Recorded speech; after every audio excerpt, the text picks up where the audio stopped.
Good evening, everyone. Welcome to the Tuesday, May 16th, 2017 regular school board meeting. Can I have a roll call, please? Mr. Craig? Here. Mr. Estheimer? Present. Mr. Green? Here. Ms. Reed? Present. Mr. Coopser? Here. Dr. Pomponio? Here. Okay, thank you. Please. I'm here too. Oh, Mr. Freitas? Here. I'm sorry. thank you. Okay, please stand for the Pledge of Allegiance. That's hilarious. Pledge allegiance to the flag of the United States of America and to the republic for which it stands, one nation, under God, indivisible, with liberty and justice for all. Okay, refocus.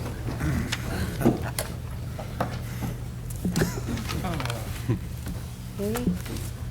Well, Teresa, I'm so sorry, but it's a simple mission and vision, but it wasn't on. I want to get it right. A bit of a... I should tattoo it in here.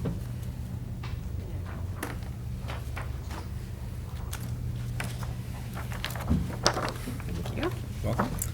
Our mission statement is learning for life. The vision statement is Southgate Community Schools, the best choice for students and parents. Okay. Amy, is there any revisions of the current agenda for the evening? No? Um, They can have an approval of the agenda?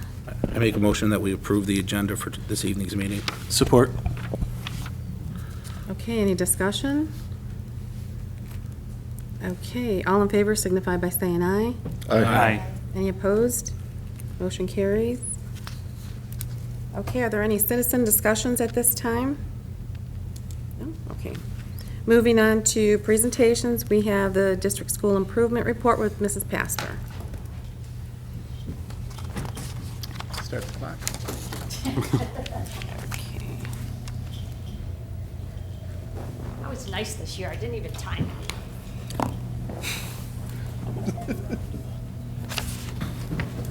Yeah, that's good.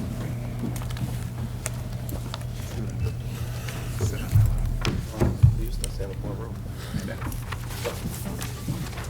My neck is in a mood to be looking around. Twisting and stuff.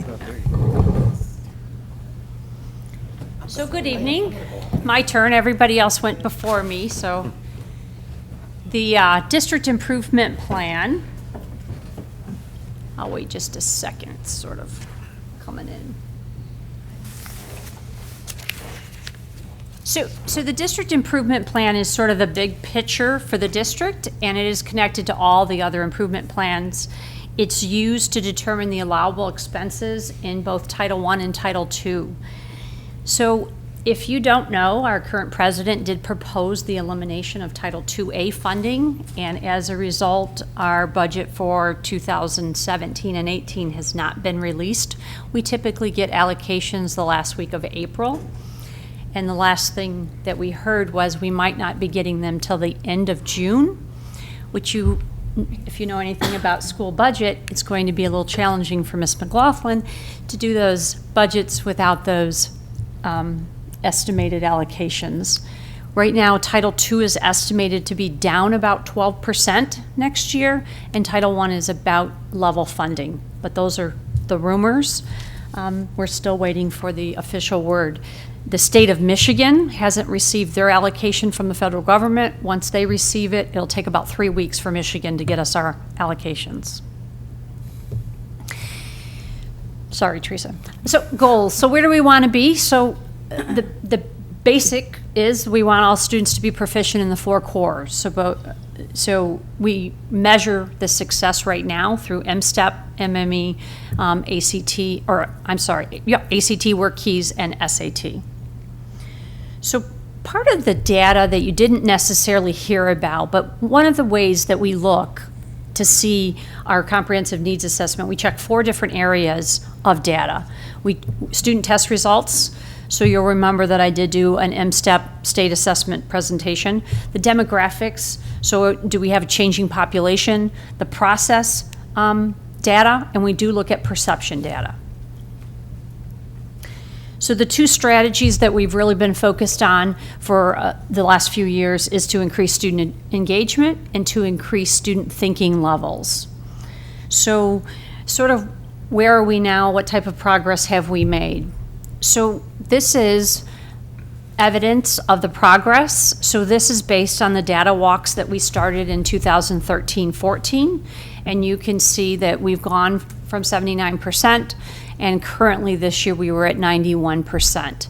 And this is all about, is that learning objective evident to students? So not just posted, but do the students really know what they're supposed to be learning during that session? Student engagement, and just to remind you, we do want to be right around that 50% mark. So we've gone from 34%, we leveled off at 42% for 14-15, 15-16, and then this year we're at a slight increase at 45%. Student engagement in and of itself is one of the dimensions of 5D. It has 5 different indicators under student engagement. So higher order thinking skills, you can see the increase of application from 13-14. I didn't put the basics, the knowledge and comprehension on, because we're more interested in, are we growing those higher order thinking? So you can see that we've gone up in analysis, sort of in synthesis, and we're not doing too much evaluation, which as our teachers get better at the 5D process, we are asking students to do that self-assessment or to evaluate their own learning to see where they are towards that learning target.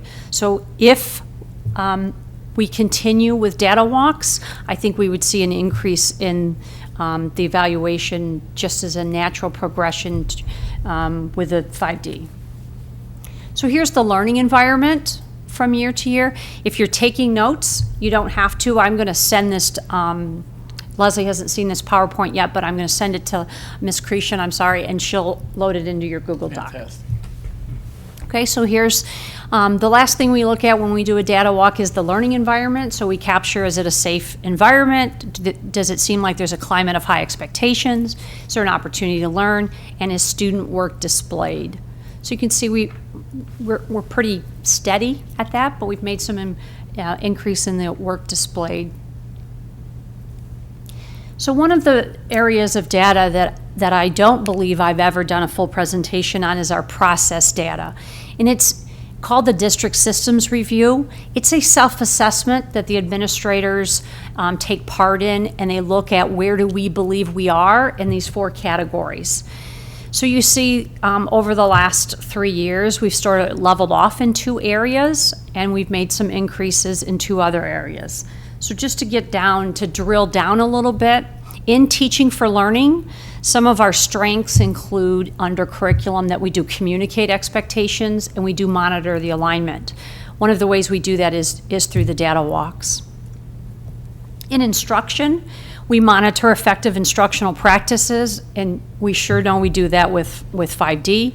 Support effective instructional design, again, that's really evident through 5D. Provide technology access in classrooms, and under assessment, we coordinate both state assessments and accountability, and we provide technology access and support as a resource tool. So our district challenge that we found as a challenge when we looked was that we really haven't been providing instructional materials and resources, and you know that we haven't been purchasing those things of late. So when we look at leadership for learning, some things that have happened is that we do have a shared vision.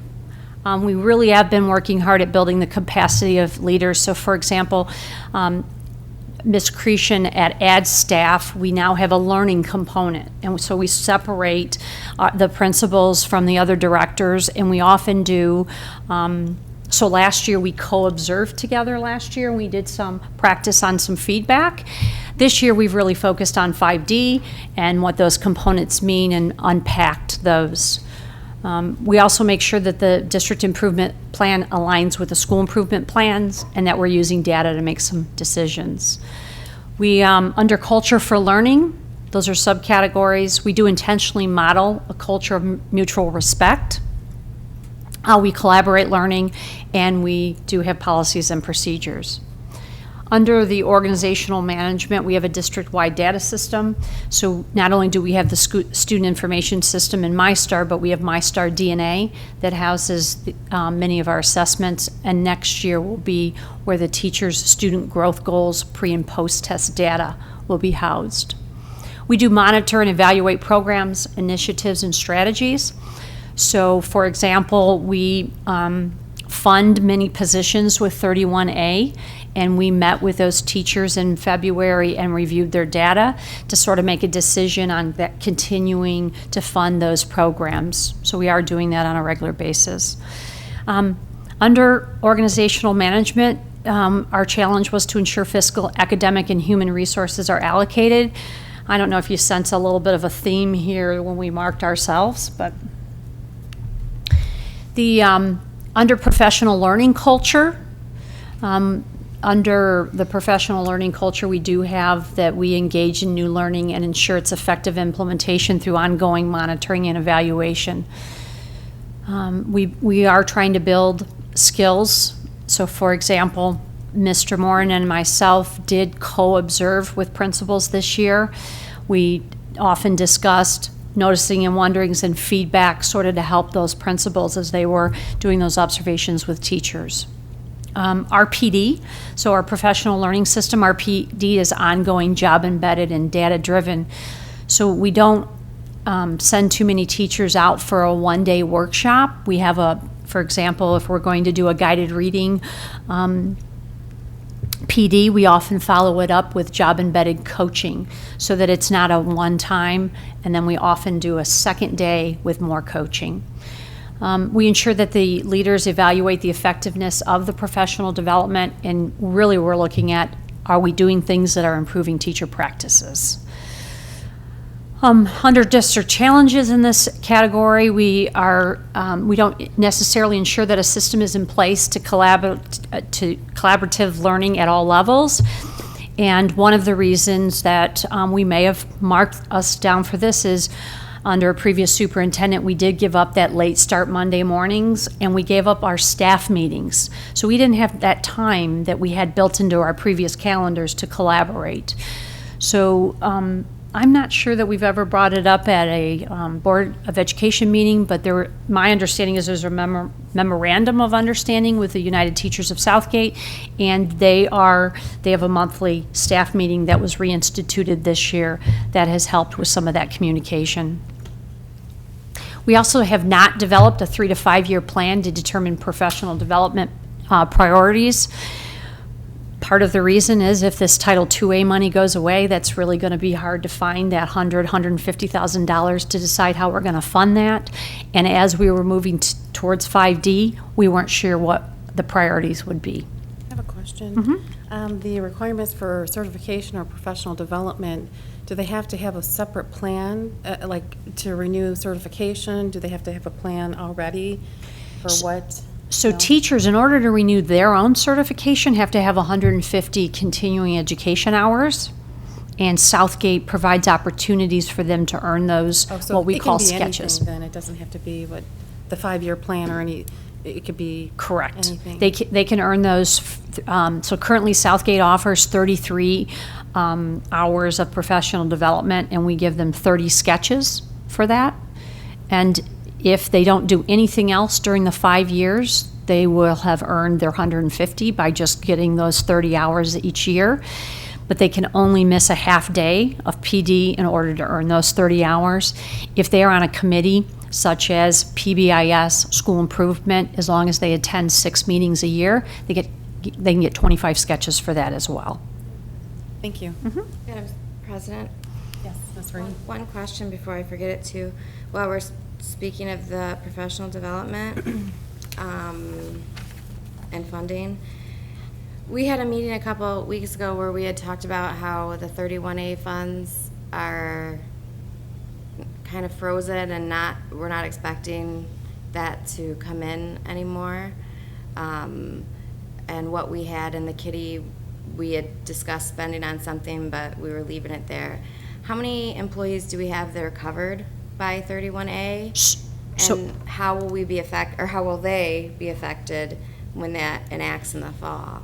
So currently, the reading specialists, so one at each elementary, are split funded between 31A and Title I. There are 3 math interventionalists at Davidson that are 100% funded with 31A. And our at-risk counselor who does the mandatory lunch assistance Titan Time, Dawn Olson, is 100% funded with 31A.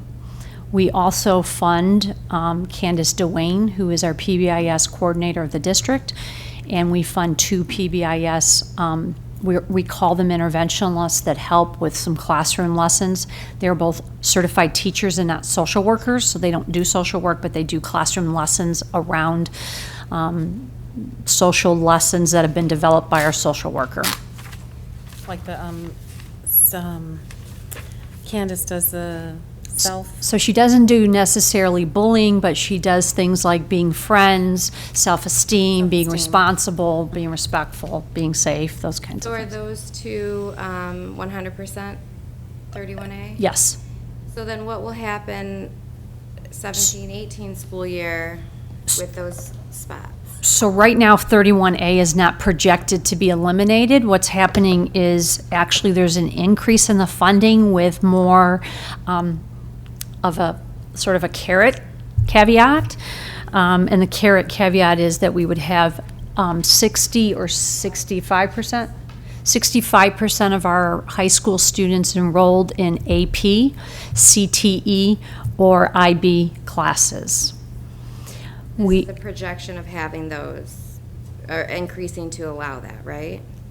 correct. So then the money that was in our at-risk funding kitty right now, that was just unspent from the last fiscal year, or from this fiscal year? So what happens with 31A, whatever you roll from a previous year has to be allocated first. So for example, last year we rolled about $143,000, and we earmarked that $143,000 to be spent first. Otherwise, we have to pay it back to the state. So we just got a new 31A fund, with our state aid. We've just found out today we got another $4,000. And so I sent a new budget over to the business office today. So we do have, I'm expecting some rollover, but that rollover, because the Wonders program, for example, will be spent out of 31A, that will be a July 1st encumbrance, so that will truly go on next year's budget and be part of that rollover. Thank you. Uh-huh. So the last section of school and family community relations, in the communications, we do provide families and community with information on an ongoing basis. So our website, Facebook page, we do collect perception data, and we do communicate how this information gathered is used. So for example, I believe Ms. Cretion has a part tonight about the millage funds, and those were gathered with some focus group type meetings that she did hold. Engagement, we do provide opportunities to participate in decision-making and provide opportunities to support learning. Our challenge is, how do we monitor that communication plan on an ongoing basis? So do we really know who accesses our website, our Facebook page, and we don't necessarily establish and monitor, evaluate strategic partnerships with community organizations to maximize the support.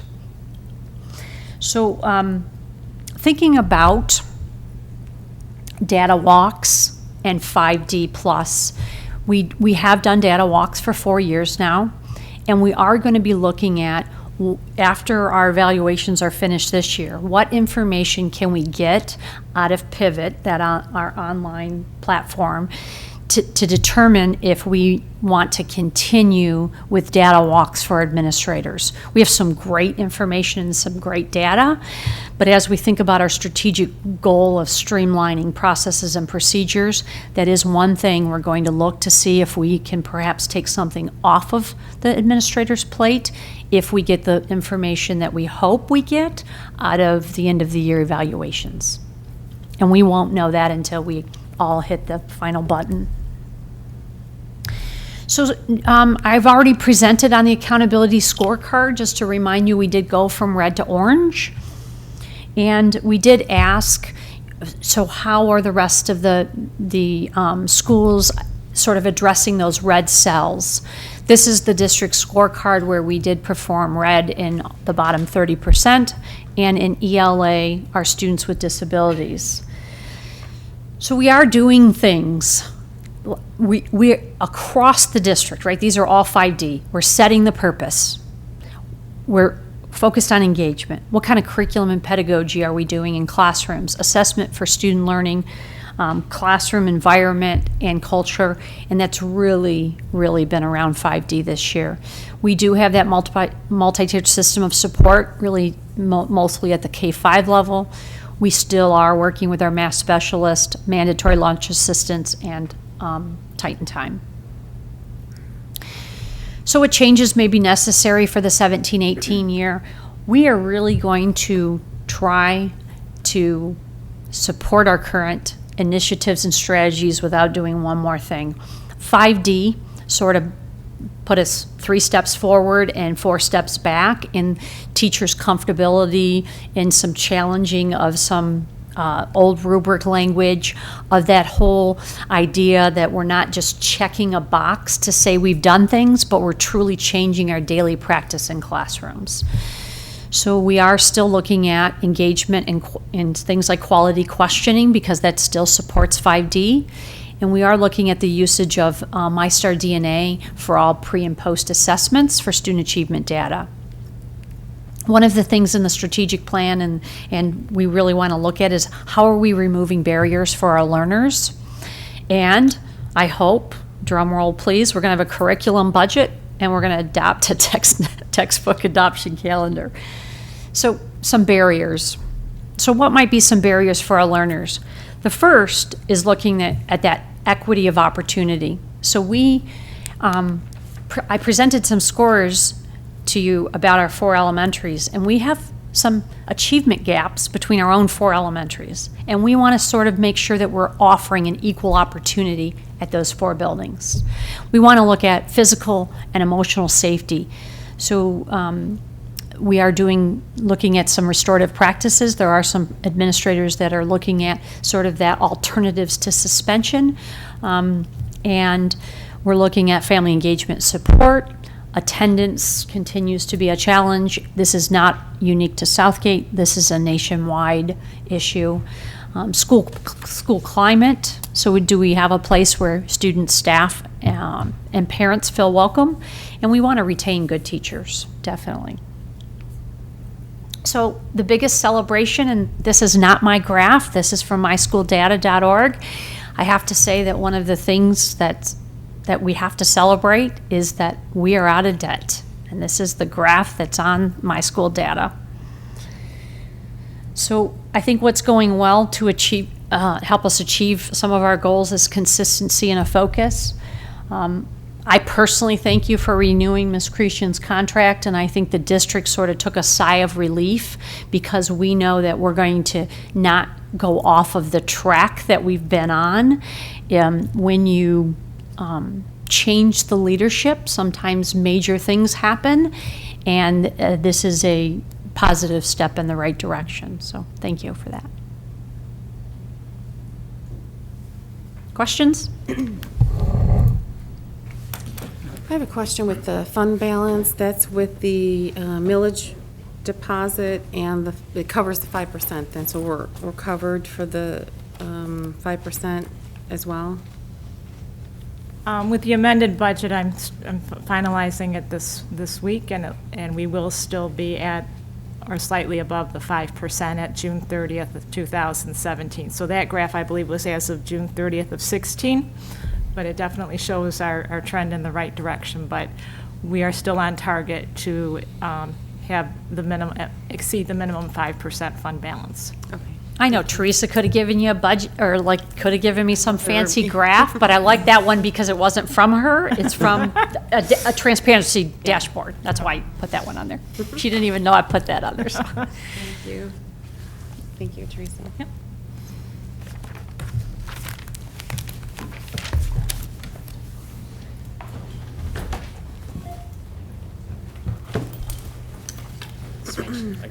You do? Aw. Damn. Andy, what are you doing? Okay, we have the construction update with Rob Bukowski. Thank you. Did you break the door? No, okay.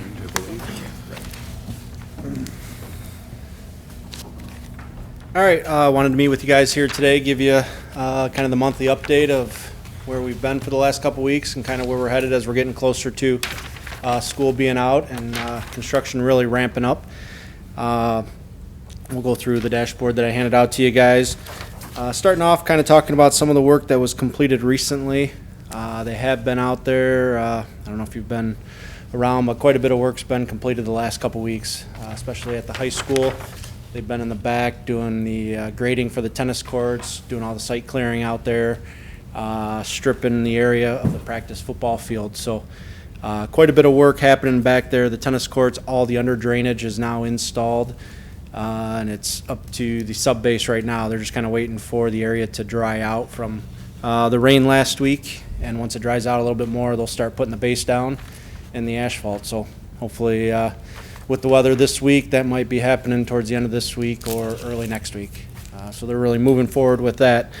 The existing tennis court removal has been ongoing in the parking lot there. The landscaping repairs at the bleachers and the track have now all been completed over there. Got that all wrapped up. The practice football field, they have all the soil pretty much stripped out now. They're digging down, hauling out the dirt, getting ready to start installing the under drainage for the practice football field. So, and then over at Asher, they have all the underground drainage installed there, and they're proceeding a little bit with the back parking lot there. And then in the elementary schools and at Beacon Day, they've removed the existing boilers. They have the new boilers already set, and they've started doing some piping. So we were lucky enough, the boilers, they had them in stock. We ordered them and have them already. So we're quite a bit ahead of the game. Last year, at this time last year, we had just awarded the contracts to them basically. So we have the boilers now installed before we even had them approved and on order last year. So quite a bit of a jump start here this year, which is good news. They've been working in the schools, working around. They've been in there in the evenings doing a lot of control wiring working with the districts, and everything has been going extremely well with the staff, the construction personnel that have been there. So making a lot of good progress right now. Looking for the next couple weeks, like I said, the tennis courts, the base, and the paving will be starting out there. The practice football field drainage. The south lot at Asher is being removed right now. They have that whole back area closed off, and they're starting that whole parking lot renovation on the south side of Asher and the sidewalk replacement. So getting a good jump on that. Like I said, the boilers and the mechanical control wiring. So a lot of work here going on, getting a good jump before school even gets out, which will be extremely helpful for us. Some of the photos that I showed there were taken actually yesterday. The top two in the picture, kind of hard to see, but that's what the back of Anderson looks like with the practice football field and the tennis courts right now. So it's a big wide open area right now, but they are proceeding. And then the lower two are the parking lot, the south parking lot at Asher. So all that is ripped up and being hauled out now. So looks quite a bit different than if you'd been out there a couple weeks ago. Some of the short-term milestone tasks that we have listed right now, really we're getting geared up for the summer work here. So still procuring some materials. Like I said, we have the boilers, but we're still have a few long lead items that we have on order that we'll be getting here during the summer, but we are procuring all those. Clark Construction is working on finalizing their summer schedule right now. They had submitted a draft schedule last week, and they're meeting with their contractors, kind of making the final adjustments to it, and they'll have that posted here this week. So for our next update next month, should have some hard dates in here for some major milestones and stuff through the course of the summer once they get that schedule published. And then really focusing on, the last day of school, June 16th, and construction. Clark is ready to get ramped up there starting on the 19th, and they've been kind of starting to coordinate of where they're going to go first, start getting some of the areas where they're gonna have to put temp walls up and stuff and coordinating with staff. So really kind of getting geared up here to get started this summer. If you look at the budget summary and the cash flows, looking at the budget summary first, you can see the current commitments that we have at the $16,356,000. So we have 81% of the bond right now currently committed to contracts. With as you see, actuals paid $6.5 million, and then cost to complete at this point just under $10 million, $9.9 million for the contracts that we have. So a lot of the work's out there right now. There's a few other small things that we're working on and stuff, and then the work for next year. So a lot of it, we're moving now. The cash flow down below, just to kind of clarify, if you're looking at the numbers, if you look at the reconciled items, there's a variance of $285,000. If you guys are questioning why it's the timing right now, we ran this report Friday, which had a bunch of invoices that just came in, and the district was processing those yesterday and today with their check run. So it was literally the timing of when we ran this report and when our numbers showed. So spreadsheet, we accounted for all those, and really it's invoices that came in from the architect and the construction manager were the majority of those costs that offset that variance, but they are all accounted for, and that information sent over to Ms. McLaughlin and track. So that's the only reason you see the variance there at this point. Any questions anybody got for where we're at, kind of where we're going, getting ready to get started for the summer? Mr. Craig? Rob, we gonna be seeing anything else, or as far as approving packages right now, or is not until? I mean, now you're already done. Now you're just doing that work. Yep. And until we won't say anything else till probably winter that we're gonna be. Yeah, probably later. It'll be roofing. We're going to start addressing in August. Okay. When we come back, we kind of want to get the majority of the roofing work done this year, so we know what we have kind of left in the contingency for that project. That's the big unknown, right? Yeah, and then whatever's left on that, we'll have a good handle in August, and then we'll start the design right away. Our goal is really to bid the roofing for next year's work, which will be at Anderson. Right. Be the rest of the package, bid that here like October, kind of be an early, one of the first things on the street for next year. So until October, we're done looking at packages. For and the bidding most and part. stuff. I mean, there's a few. Little stuff could pop up, but Yeah. the big packages are Yep. out and being worked on. Yep. Okay. So, Thank you. a couple small things we're working on, but I don't have timing or anything. But yeah, the roofing will be the next big one, probably, I would say October, maybe November, but we're probably shooting for an October award. Okay.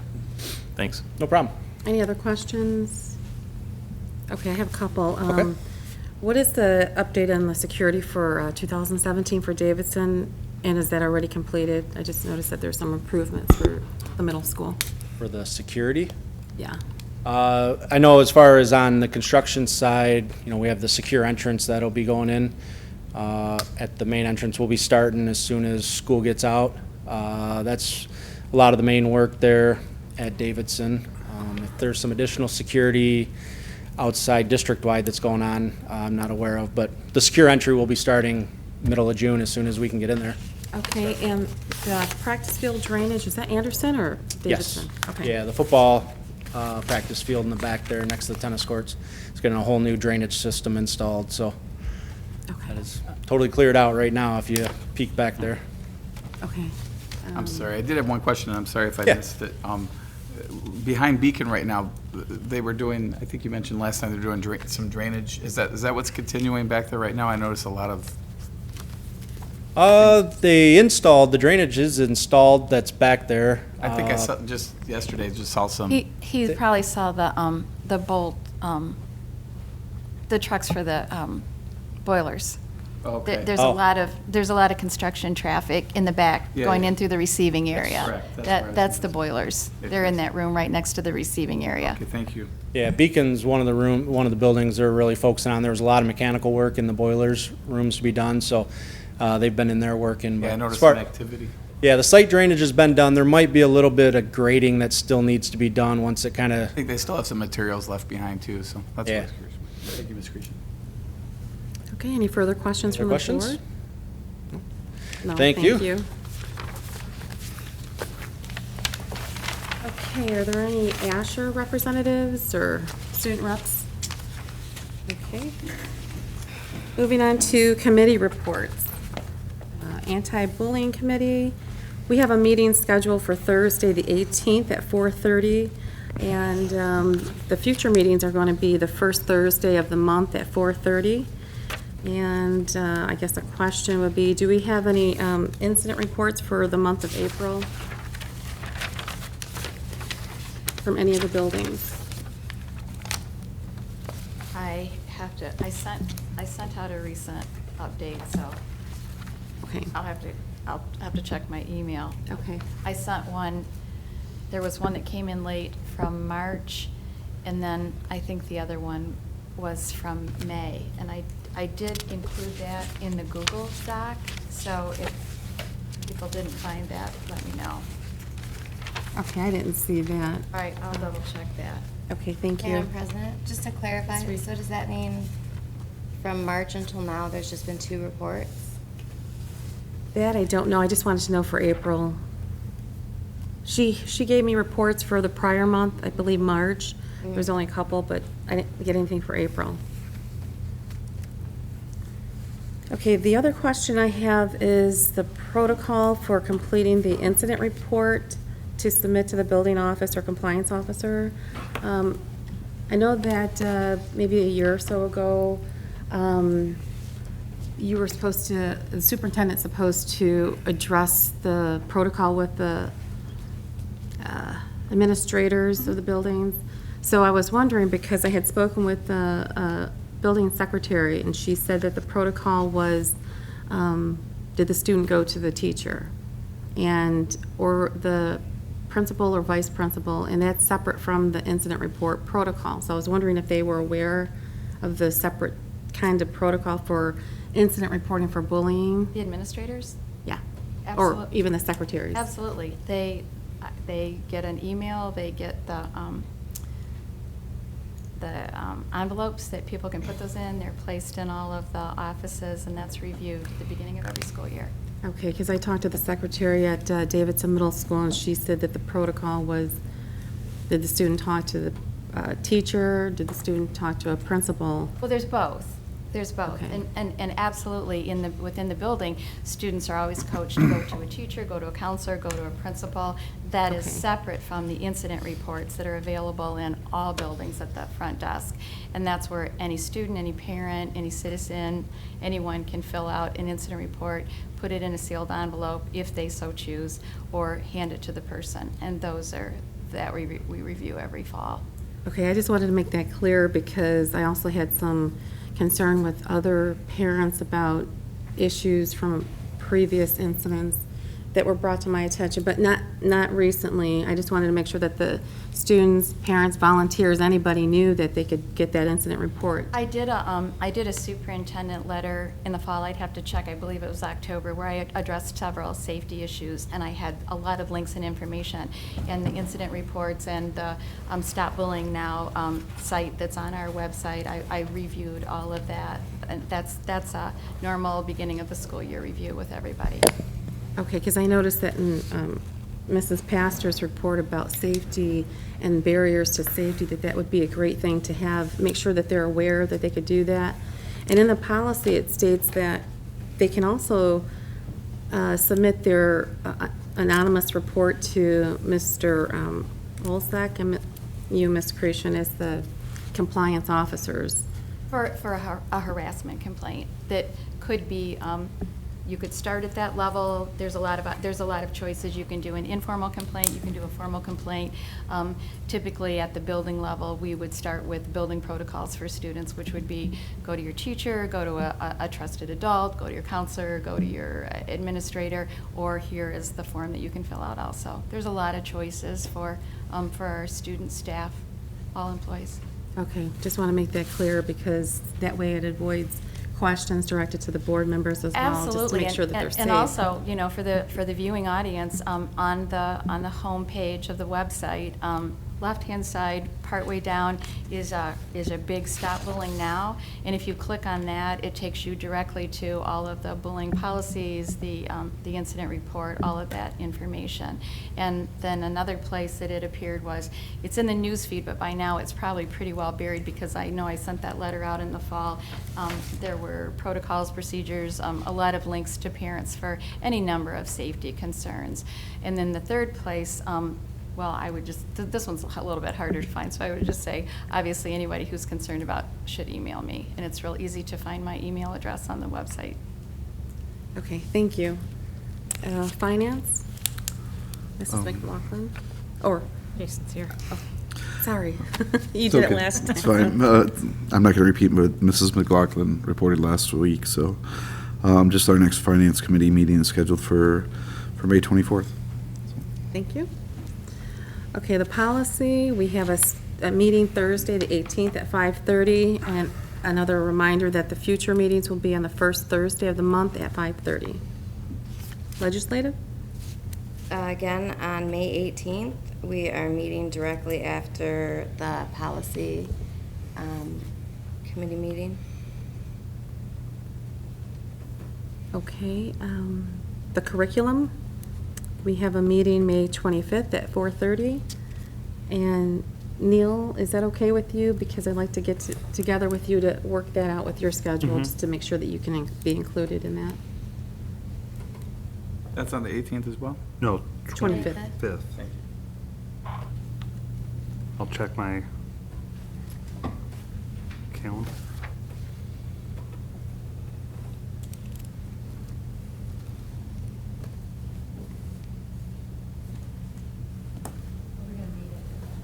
Yeah, and it's gonna be at Garish too. And you can get back with me and let me know, because we want to work I on have your a schedule. work meeting on that day Okay, from 4:30 to 6:30. so then, if you can, send me like Okay. what options you have, like for the day Okay. of the week, and then we'll try to work something out. Okay. Okay, thank you. And personnel, Mr. Green. We met this afternoon, or this evening for the first time, at 5:30. We have had an idea of setting a mission statement, of some ideas of overseeing and oversight in certain areas. Mr. Moran was in the meeting with us, so we got his valuable input, and we will meet as a standing committee at 5:30 on the first Tuesday of the month of every board meeting date. That is all. Thank you. Grounds and maintenance, we don't have any information at this time. So moving to discussion. Finance report, Ms. McLaughlin. I just wanted to let the board know what is coming in June. We have a very full schedule as far as the finance area. My plan for the first meeting in June is to present the final amended budget for 2016-17. There's some significant changes with staffing, but not a whole lot of changes, and we'll still maintain, I'm projecting a little bit higher fund balance than what we had on the first amended budget. And then the board, I will do a presentation for our debt, our tax rate request form for 2017 taxes. That's due to the city, and they'll be anxious for it. Show the differences in our taxable values and the millage rates, which will be the 18% operating mills, and the debt mills, which I'm still doing the analysis on, but it will not be any higher than the current millage of 6.11%. And then with the second meeting in June, that will be the budget for 2017-18, and there will also be a resolution authorizing us to issue another state aid note in August. And all those have to be done before June 30th, so we have very busy the month ahead. Okay, thank you. Curriculum report, Mrs. Pastor. None? I don't have anything else. Thank you. Superintendent report, Mrs. Creason. Thank you. I have a lot of information relative to bond spending and costs of a lot of the items that the board and the public have brought forth as potential areas to spend millage money. I'll share that with you a little bit later in the meeting. But I want to celebrate the good news that that Ms. Pastor shared in her report. We're showing improvement in many, many areas. That does not come without a tremendous amount of hard work and dedication from our teachers, our support staff, our administrators, and I could not be more pleased, and I thank all of the employees for being the reason why she was able to report such good news. Thank you. Board President update. I just wanted to stress the importance for board members to take their classes, the new board members. We have 2 conferences that are coming up in the summertime. It is the Mackinac Island, the August 11th through 13th. And there's an annual MASB Fall Conference, which you can take your 100 classes if you haven't, and that's in November 9th through the 12th. And then I do have a date for the Heritage Day Parade. That's June 17th this year. It's Saturday morning. Then there's the Honors Convocation, June 5th at Anderson High School Auditorium at 6 p.m. Asher graduation is June 8th at 7 p.m. at the Wayne County Community College. And then also, if you would please forward any topics for our board retreat, which will be scheduled for June or July.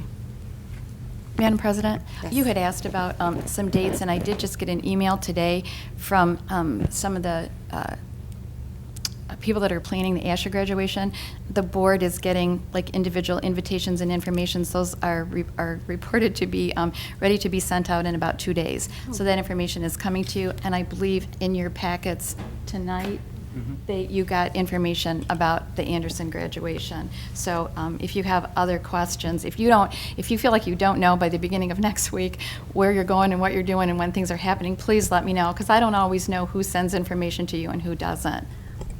I think I got mine in the mail already, the invitation Oh, today. Beacon, It was the Beacon. oh, that's Beacon on the right. 27th, I believe. Yeah, Beacon has, they sent theirs out already, but was Asher last week. they've told me that it's coming. That's what was in the packet, was the Beacon. Okay, Correct. Right, Yeah. the Beacon. okay. okay, thank you. Was there anything for transitions? That'll be with the Beacon. Okay. Speaking in transitions. Oh, they're doing it at the same time then? Yes. Okay. Okay, thank you. Are there any citizen comments at this time? Okay, seeing none, moving on to, actually, there's no consent items, so we're going to move on to action. Item 1, the Wayne Risa preliminary budget, to approve the 2017-18 Wayne Risa budget. Whereas the board received the Risa General Fund operating budget on or before May 1st, 2017, in accordance with Section 380.624 of the revised school code, this board must now adopt a resolution expressing its support or disapproval of the proposed Wayne Risa budget, and must submit to the Wayne Risa board any specific objections and/or proposed changes the board may have to the budget prior to June 1st, 2017. Discussion. Do you have a clarification on why we need to approve the RISA budget? What the importance is, or what it is for the viewing audience? Oh, okay, yeah. Our all ISDs require that the member districts approve or disapprove the budget in order for them to move forward with their fiscal year. So every member school district in Wayne County will be going through this same exercise. Okay, thank you. May I have a motion to approve? I make a motion that we approve the Wayne Risa General Fund operating budget for the 2017-18 school year, and that the Secretary of the Board is hereby will be directed to submit a copy of this resolution to the Secretary of Wayne Risa Board of Education along with comments. I'll second that. Okay, I have a motion by Mr. Green, a second by Mr. Estheimer. Any discussion? Any further discussion? Madam President? Mr. Koopser. My question is that I reviewed what they'd sent. I saw is what their last year's budget, what their current year budget is. And we're approving this, but do we have any insight as to its appropriateness in terms of any objections? Do we have anyone who actually understands what these pieces are as it relates to what we're approving with it? I mean, I see it. And I reviewed it, but I don't know if it's appropriate, is it right, is it not? I have no idea. Do we have, as a board, it's our task to approve this, but my question is that, are we given any insight as to the prudency of what we're approving here? The general understanding is these budgets are presented to the superintendents. Are they also, they're presented to the director of finance, or whatever that position is in the member districts. And then we have those discussions, and if we have concerns, we would have raised those in how the money is being allocated or spent. If I had concerns about how the money was being allocated or spent, I would bring this to the board prior to your approving it. I'm very confident in the manner in which they're budgeting these funds. Okay, any other questions by the board? Okay. All in favor signify by saying aye. Aye. Any opposed? Seeing none, motion passes. Item 2, can I have a motion? Or can we have discussion on item 2? Second, item action 2, the Wayne Risa designation of an electoral representative. Similarly to what you just discussed with the ISD budget, there is a Board of Education for the intermediate school districts, and there are open seats on that board. You have a voice in that election. So the first thing that you are doing is that as a board, you must determine a delegate and an alternate who would go to that election meeting, I think it's June 5th, and cast the vote on behalf of the Southgate Board of Education. The second part of what you're going to do then is to look through the 3 candidates, and then as a board, you must direct whoever that delegate is which 2 candidates you wish they cast their vote for on the first ballot. After that, the reason that you only designate the first ballot is because if there were some kind of a tie and you have to revote and your first choice candidate was no longer a choice, then you have to just let the board delegate make their selection at that time. So part 1 in this action item is to choose your delegate and your alternate who could attend the June 5th meeting and cast your ballot. Madam President, I nominate Andy Green to serve as the Southgate Board of Education representative, vote on our behalf on the June 5th, 2017 Wayne Risa election for one of the, or for their 2 seats on the Board of Education. Support. Okay, we need an alternate as well. I can be the alternate. Okay. And point of order, this is the same night as our honors convocation, so whoever's going out there would be running late, so. Okay. So do you want to make the motion for both and then just read it as it is? Sure. I would also like to nominate Rebecca or Miss Willie Nelson to serve as the Southgate Board of Education alternate representative to vote on our behalf in the June 5th, 2017 Wayne Risa election for 2 seats on their Board of Education. Okay, I think it's still Mrs. Reed, so I want to keep Okay. that for the record. Sorry. Support. Thank you for using my legal name, though, Tim. Oh, I didn't know it was legal. Okay. So any further discussion on this item? I have one question, Madam President. Okay, that's So the goal is Tim or I go out to cast the vote, and I'm sorry, Andy? I have such a headache, Mr. Green. So, will we come to a concession, the 8 of us decide who he's casting that vote for? That's the next item. The next Okay. It's next, I think. That's our next agenda item. Okay. Again, I have such a bad headache. Okay, any further discussion? Okay, seeing none, all in favor, signify by saying aye. Aye. Any opposed? Motion passes. Okay. And Action item 3, sorry. Item action M3, the Wayne Risa designation of the candidates to receive the vote. I can Discussion. Yeah, I don't know these people. One spoke at our last meeting. There are 2 open seats, so you need to choose of the 3 names, the 2 names that would be cast on your behalf for the first ballot. Okay, for the 2 seats that are open, the one, Mr. Berlin, has been a long-time serving member who is retiring, so that left an open seat. And the second seat is Mary Blackman's seat, so she's been on the current board for several years. So with the candidates, Mary Blackman, Annie Carter, and Danielle Funderburg, they're all 3 great individuals, very active, but the 2 that I would recommend is Mary Blackman, being as though she is part of the Wayne Risa, Wayne County Association of School Boards, and has done numerous projects with the MASB. I would support her. And Annie Carter has been a longtime Detroit Public Schools school board member, been active at the MASB and also with the Wayne County Association of School Boards and with Wayne Risa, and numerous other projects with the committees with the National School Board in Washington. And then Danielle Funderburg, she's been a very active member with the Wayne County Association of School Boards. So I like all 3 of them, but just my process of elimination would choose Mary Blackman and Annie Carter, so if that's any help for the board. Madam President, Ms. is Reed? Mary, because she's the only one I don't know of the 3, is she from Melvindale? Is she, She's from Detroit. she's from Detroit, so I'm thinking of someone different.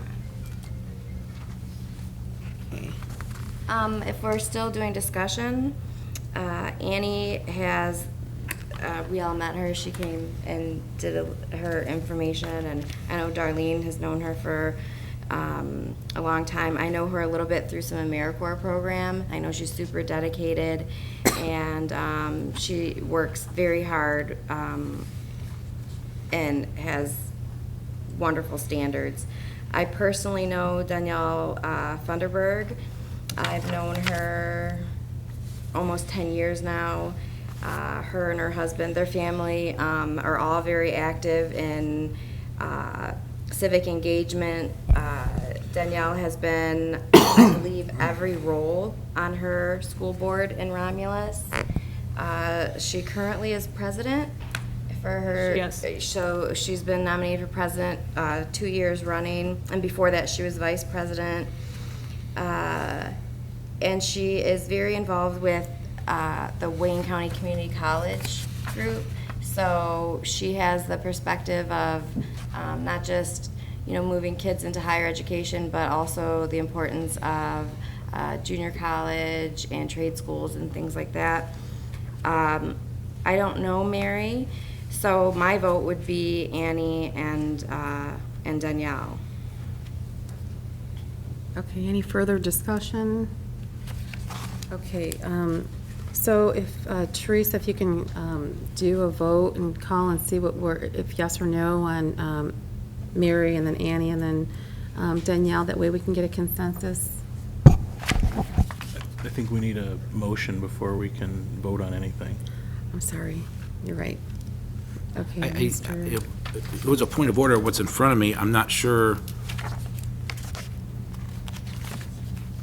what motion, because the motion here is a resolution that I'm to read once we make that decision. Right. There's not really a We can- motion to be made. Well, I believe before we can take a vote to pick anybody, we can vote on that person. Aside from this item, we're voting on those people so somebody needs, I guess somebody needs to be nominated if it's not a We have to motion. nominate, not make a motion. We have to nominate each of these people, I believe, Yeah. and then make a roll call from there. Okay. We haven't Okay, had a formal nomination, so. let's do that. Can we have a formal nomination for Mrs. Blackman? I nominate Mrs. Blackman. I support. Okay, do we do a roll call on that?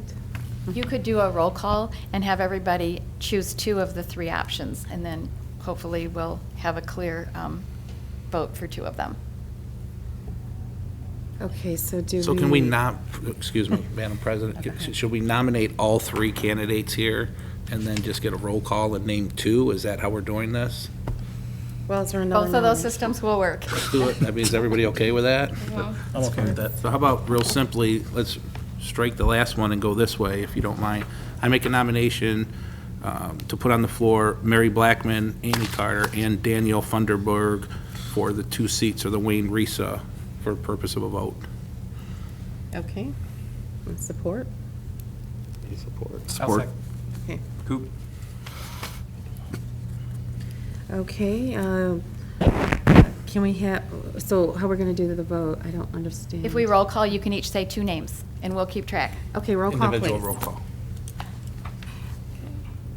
Tracy? All right. Mr. Craig? Mary Blackman and Danielle Funderburg. Mr. Estheimer? I nominate Mary Blackman, or support Mary Blackman and Annie Carter. Mr. Green? I support Mary Blackman and Danielle Funderburg. Mr. Koopser? Support Mary Blackman and Annie Carter. Mr. Freitas? I support Mary Blackman and Ms. Carter, please. Ms. Reed? I'd like to go on the record as saying all three are good choices, so there is no bad choice here. But I do recommend Annie Carter and Danielle Funderburg. Dr. Pomponio?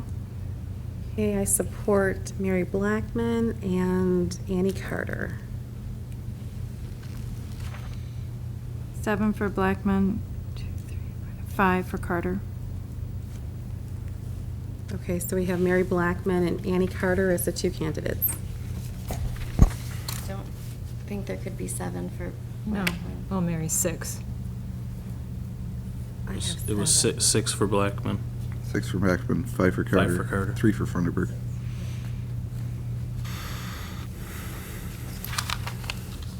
My dots.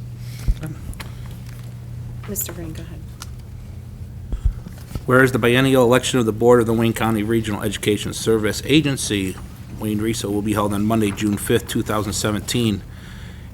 Members of the Wayne Risa Board will be elected by an electoral body composed of one person designated by the board of each of the constituent school districts, and in accordance with Section 380.6142 of the revised school code, this board will adopt a resolution which designates its representative the electoral body and directs said representative to vote on behalf of this school board for the specific candidate for this board supports for each position to be filled on the Wayne Risa Board, at least on the first ballot taken by the electoral body.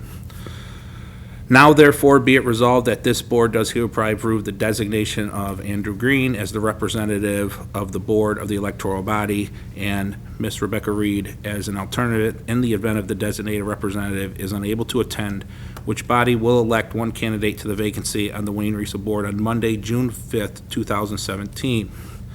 The designated representative is further directed to cast a vote on the first ballot on behalf of the board for candidates Mary Blackman and Carter. All resolutions and part of the resolutions insofar as they conflict with the provisions of the resolution B and the same are hereby rescinded. Okay, any further discussion? Need a second. Support. That's the longest thing I've ever read. Wait. I know. Okay, any discussion? Okay, have a motion by Mr. Green and support by Mr. Craig. All in favor signify by saying aye. Aye. Any opposed? Motion passes.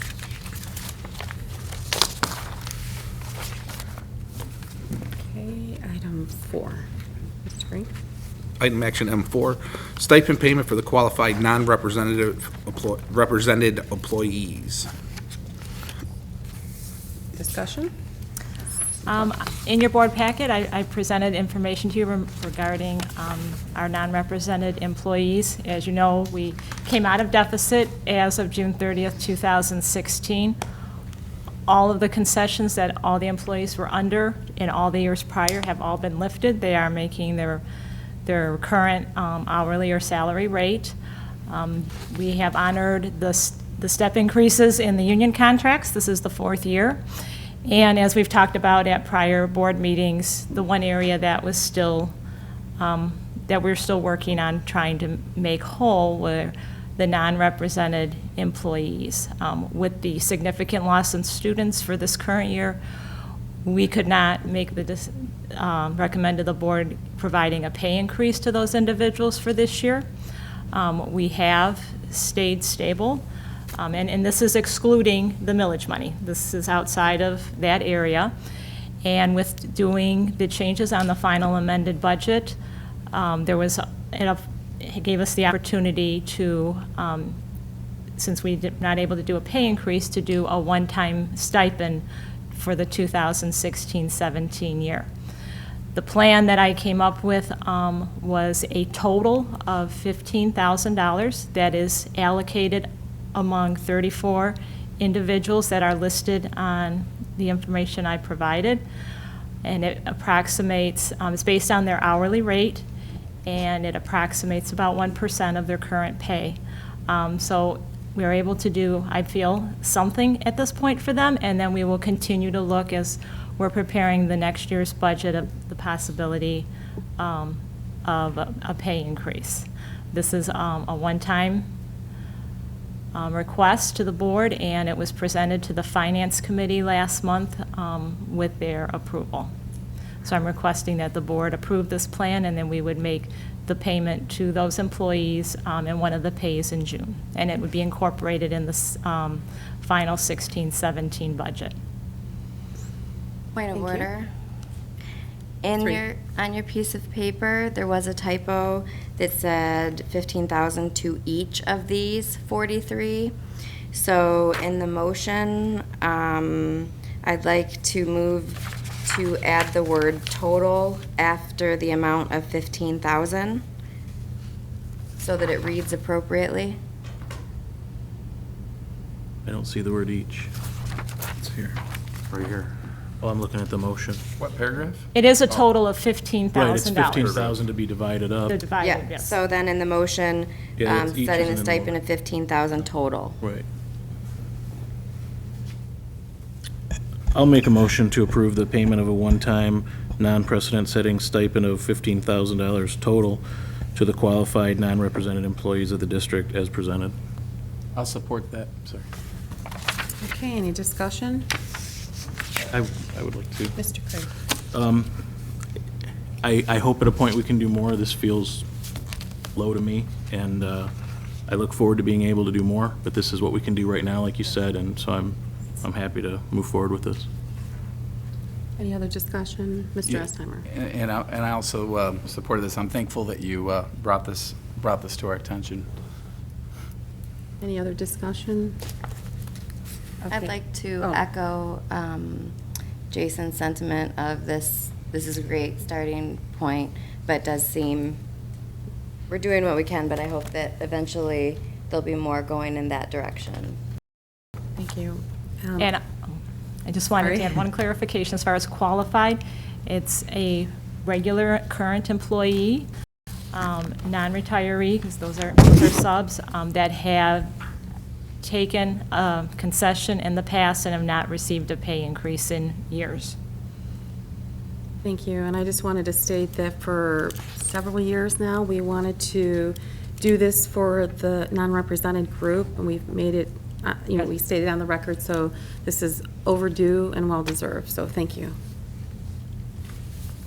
Okay, any other discussion? Seeing none, I have a motion by Mr. Green and Mr. Craig. Craig. And a support by Mr. Estheimer. All in favor signify by saying aye. Aye. Any opposed? Seeing none, motion passes. Thank you. Thank you. Okay, are there any employee representatives that want to speak at this time? Okay. Seeing none, we're moving on to information and announcements from the board. Madam Secretary, I just have, actually just a few left over from last week. I wanted to announce that for Ford Line, actually it's tomorrow, right? May 17th, yeah, tomorrow they have their Ford Line Elementary Art Show. That's from 5:30 to 7:30, and that's also a writing night. I plan on attending that event. And then also, of course, they don't have any school on Memorial Day, neither does anybody else in the district, but that's part of their calendar. And then at shelters, they're still celebrating as well their event, Autism Awareness. And with that, over here, basically for every dollar donated, students put a name on a leaf and attached to the Autism Awareness tree in the hallway. All monies collected will be donated to the Madison and Joe Brighton Center in Wyandotte. And that's all I have. Thank you. Any more announcements from the board? I had a few.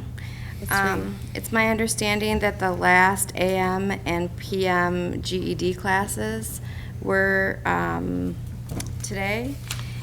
And Ford Line Art Night, is that, that's tomorrow night? Yeah. There is a Ford Line Mobile Dentist as well tomorrow. Did you mention that? No. Tim? So there's a mobile dentist that will be there all day at Ford Line Elementary, and I think that's pretty awesome. Kindergarten screeners are happening this week, the 18th. That's an all-day event. We do have MSTEP testing going on as well. And then the Grogan Safeties are going on a field trip on the 18th. Is it the Mud Hens or is it? I don't know, but they're doing a movie night on the 19th, so those kids are a little spoiled this week.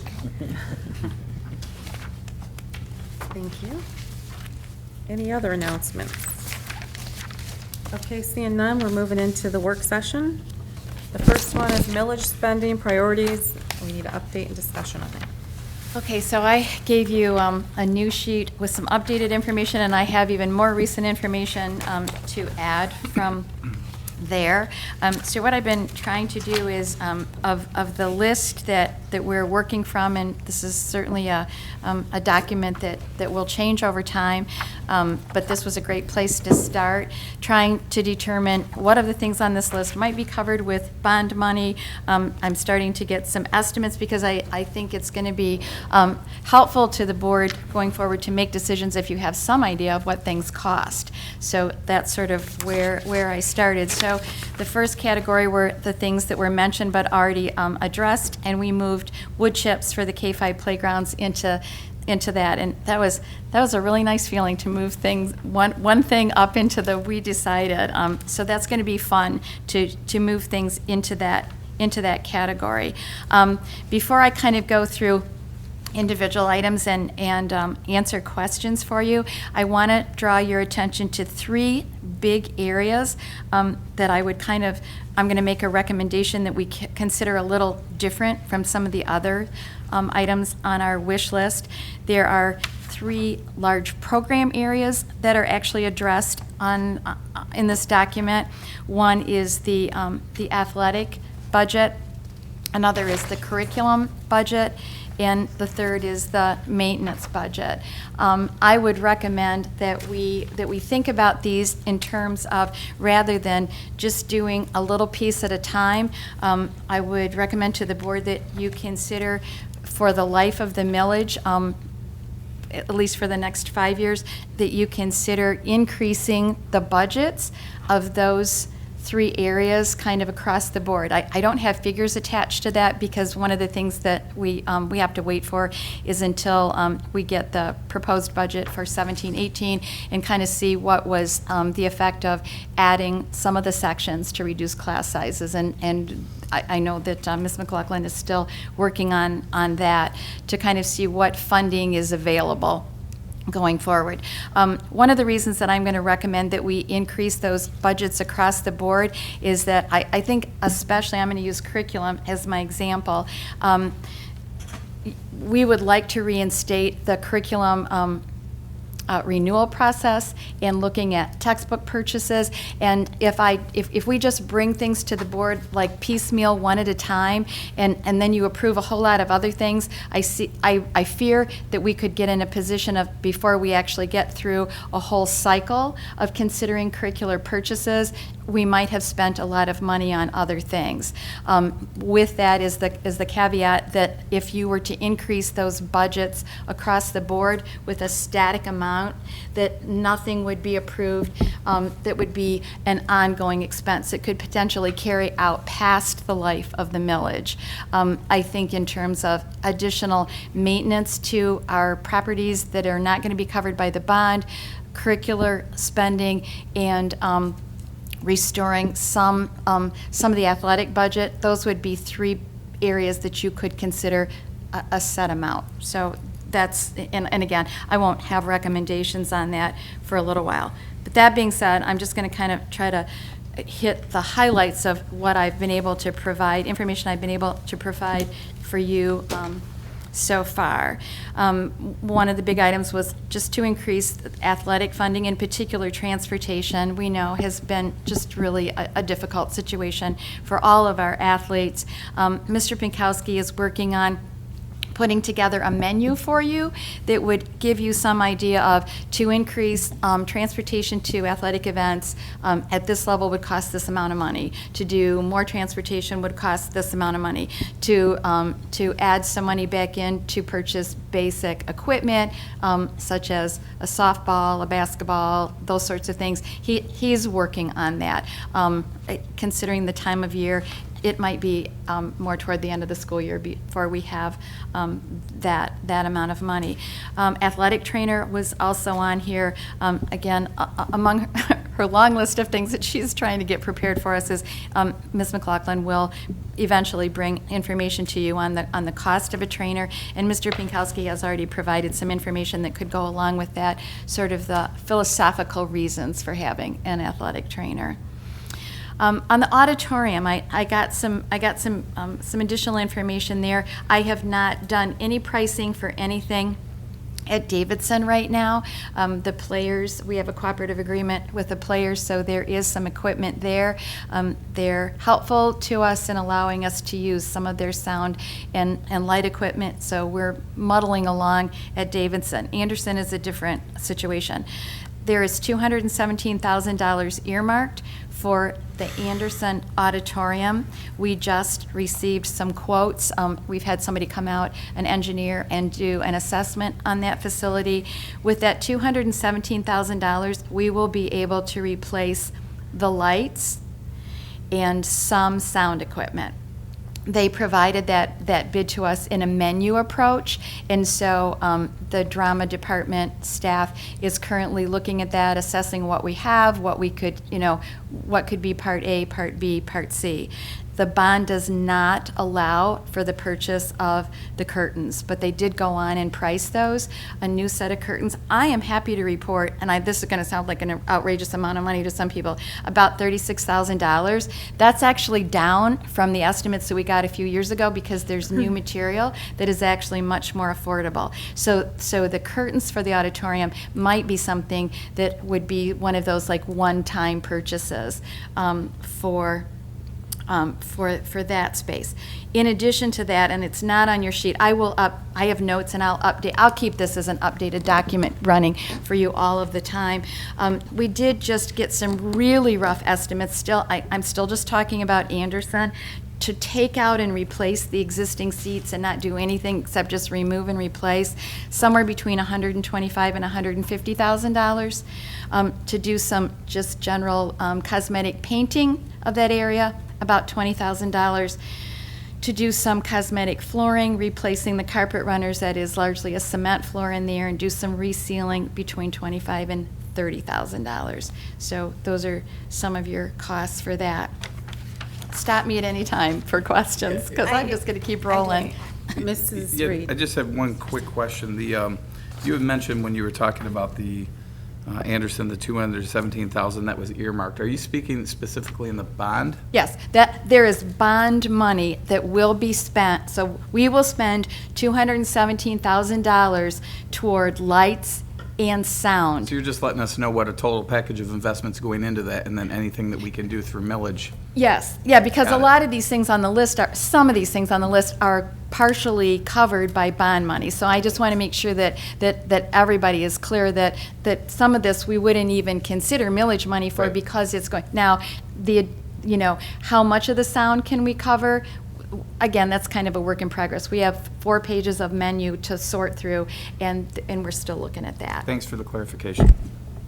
Madam President? Mrs. Rankin? Just for clarification, we increased those 3 athletic grounds and maintenance and curriculum, and then there would be the one-time purchases, which is smart because then we're not in 6 years having to scramble. Yes. When we are making those purchases, how will that process go? Who will approve that? And how will that process happen, rather than things? If, I am recommending that you increase the general fund budget for curriculum maintenance and athletics, and then that process would be the same as it is right now. In curriculum, there is a curriculum council that makes some of those determinations. Some are submitted by the curriculum director to the superintendent and the director of finance. There's those sorts of processes. And again, my concern was for consistency in all of those. So then that's my those- recommendation. Those individual items and things won't be coming back to the board, or will they come to the board if they're in excess of a certain amount of money? We would be back to board policy in terms of the amount of money. For if you were to, and again, I don't have the figures, it would be possible that the amount of money would be determined to increase transportation. That might not fall above that amount of money that we have to bring it back to the board for individual approval. It's For- like $5,000 or something. You're asking the wrong person to have those memorized. But like little stuff like that wouldn't, it would just be like when it's a purchase above the set amount that our policy is. Yeah, and so thinking along those lines, if, I think it's absolutely appropriate that if the board were to determine that that's the way to go to increase the budget, you certainly could set a priority list for that additional spending. We're approving the additional, let's say, an additional $150,000 a year to go toward this budget, with the understanding that it would first be used to increase transportation. Second, those things might be something that would help you to feel more comfortable about sort of turning that money back over to the general fund. So already we have allotted funds for teachers for the remainder of this millage. Is that right? If you think back to when we talked about adding sections to decrease class size, the first thing that we have to do is figure out for next year what the impact is going to be on the budget based on what teachers were placed in those positions. I don't have that information yet. The other part was, I think, a concern that all of us share, was that we don't want to add personnel costs into the millage side of spending and keep them there.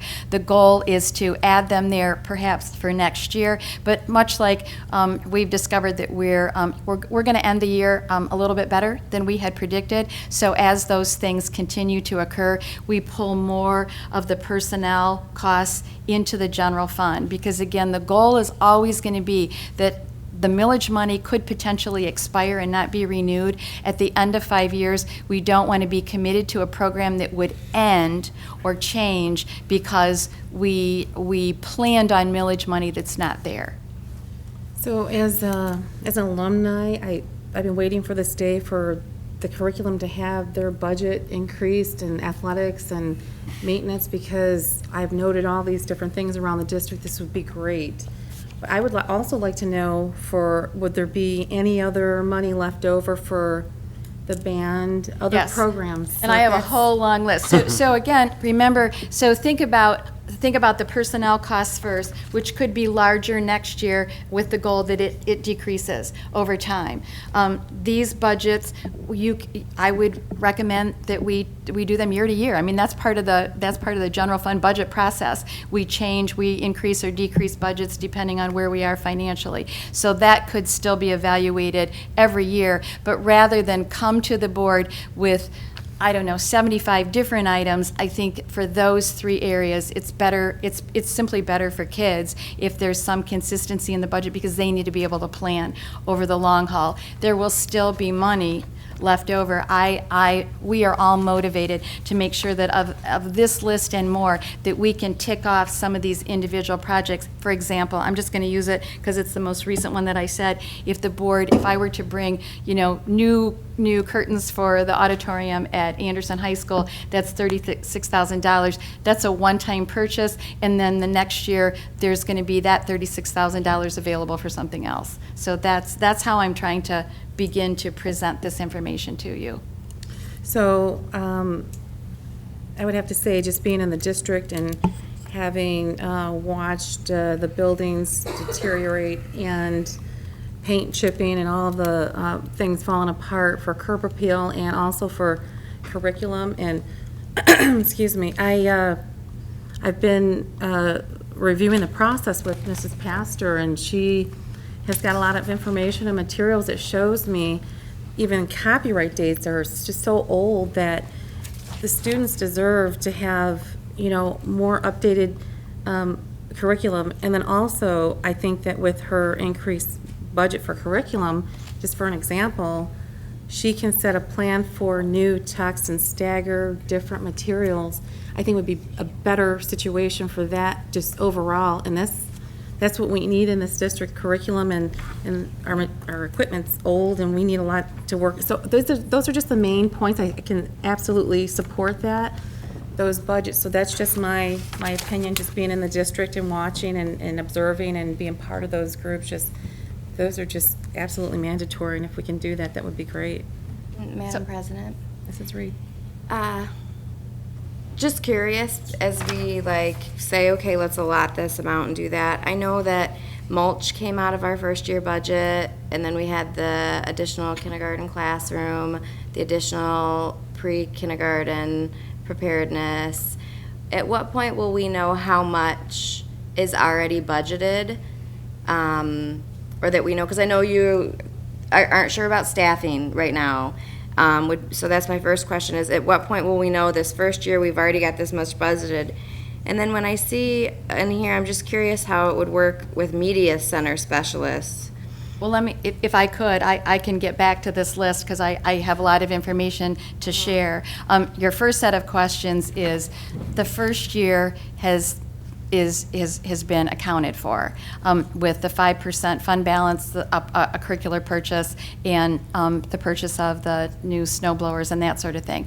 The Finance Committee is actually working on a dashboard of reporting, which will be available, and the community, everyone will be able to see how things are being spent. So much of this information is going to be filtered through the Finance Committee in terms of reporting. So for the second year of the millage, which is actually 17-18, that's where the additional classes and the personnel costs will come from, and the mulch will be on Eliminating pay to next play. year, not like this current year that we're in. So as soon as the proposed budget is available, then along with that, we would know what those personnel costs would be for 17-18. We'll add the mulch to it, and then you'll know July, Well, no. June, July-ish. it'll Well, be yeah, in June, when you see the proposed budget,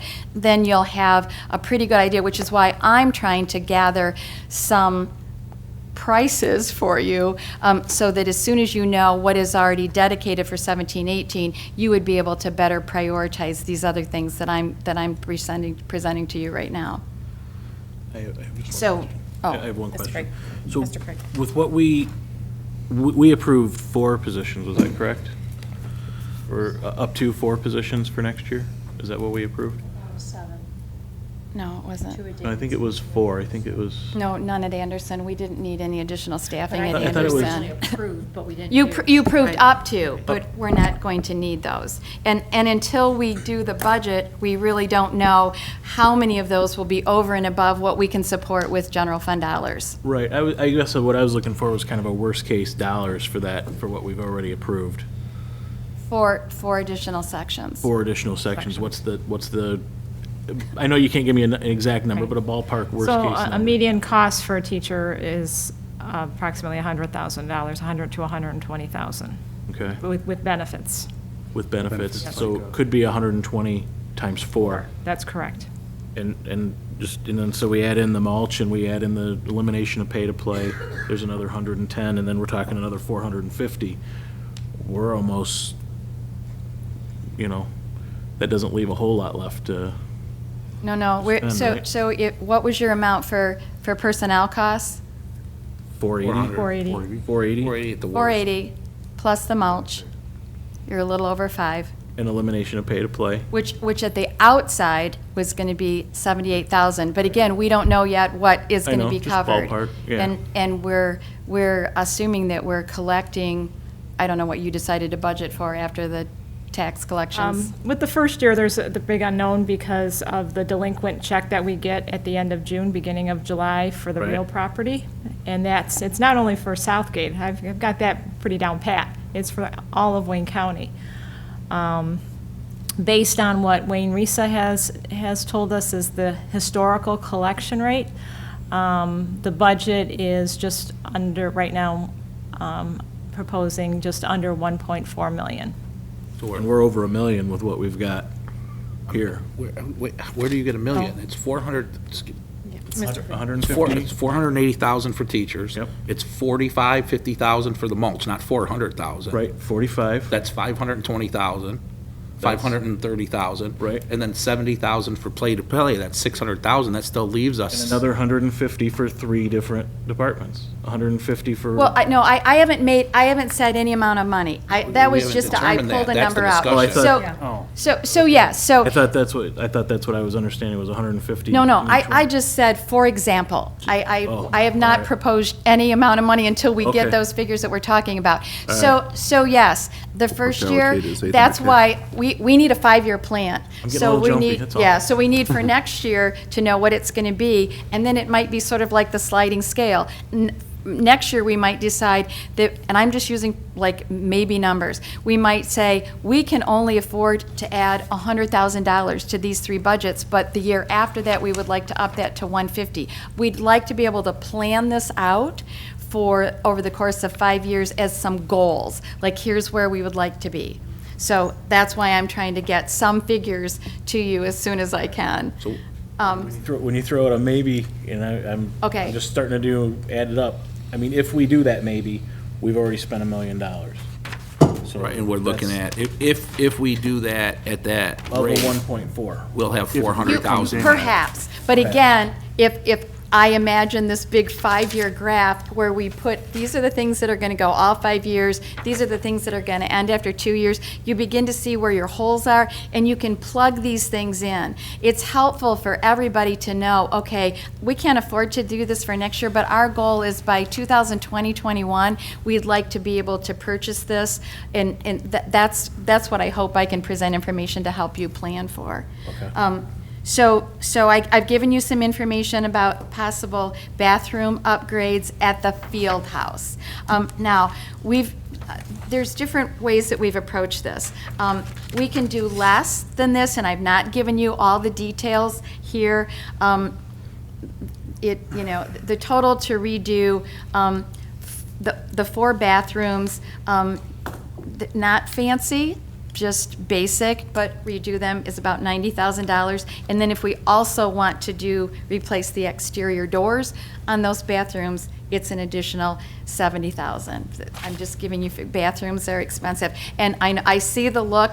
A lot of this is because we have to buy industrial strength stall dividers, because you spend a lot of money and they get beat up pretty badly. And when you're ready to look at this stuff item by item, I will get you additional information. I'm just trying to give you big figures. And these are coming from Clark, and all of the groups that we're working with right now are being phenomenal. They just like go out and get price estimates on anything that I ask, even if it's not bond work. They're great about this. The look was the doors.